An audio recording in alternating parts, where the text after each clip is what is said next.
Pinagtatawanan ka dahil content creator ka? Ito ang hindi nila alam. May kapitbahay ka bang tumatawa kapag nagvi-video ka?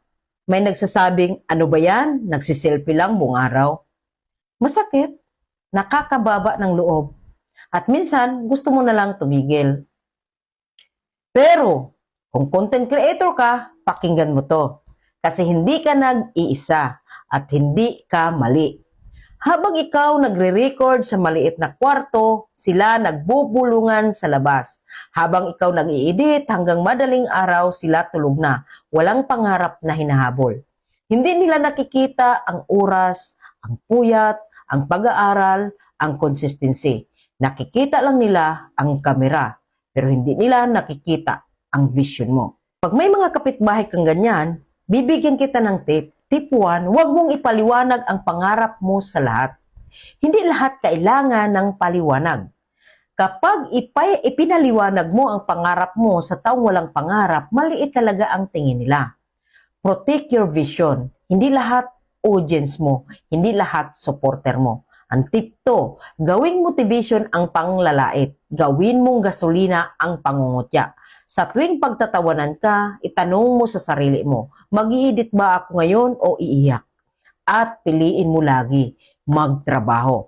Tip 3, focus sa progress, hindi sa opinion. Huwag mong bilangin ang tawa nila, bilangin mo ang progress mo.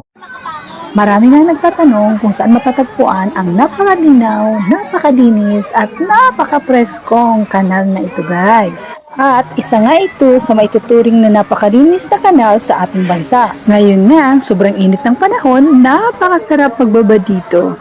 Kaya kapag nakita mo ang video kong ito na ang oras. It's your time na guys. Pumunta na kayo ng Taytay Falls at maligo kayo sa napakalinis, napaka-presko at napakalinaw na kanal na ito.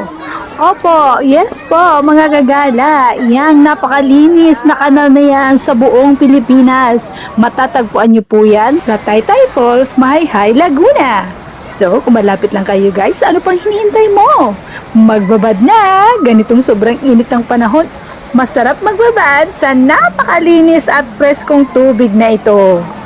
Bukod pa dyan, yung napakagandang falls ng Taytay guys, yan talaga ang kukumpleto ng araw mo.